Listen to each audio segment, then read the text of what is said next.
Alors ça, c'est une question qu'on a souvent en consultation. On a de plus en plus d'ados effectivement qui viennent et qui demandent à changer de régime parce qu'ils sont sensibilisés notamment à l'écologie ou à la souffrance animale, et ils veulent réduire leur consommation notamment de viande et de poisson. D'abord la question c'est, est-ce que médicalement c'est possible?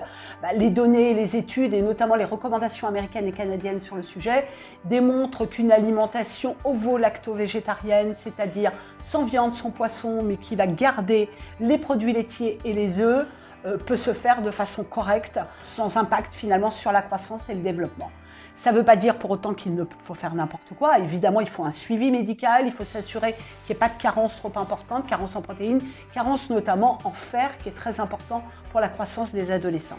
Et dans le cadre finalement du remplacement de ces protéines animales, le soja présente effectivement de nombreux atouts parce qu'il est consommable sous des formes tout à fait diversifiées et variées qui sont souvent assez agréables pour les adolescents. Ça va du tofu qui se mange assez facilement finalement aux crèmes dessert ou à d'autres produits tels que le steak de soja. Donc souvent il y a une appétence pour ces produits-là.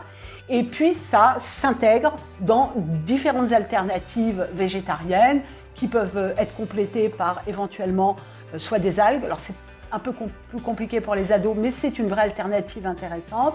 Ou alors notamment une association de légumes secs et céréales qui va avoir une qualité protéique intéressante.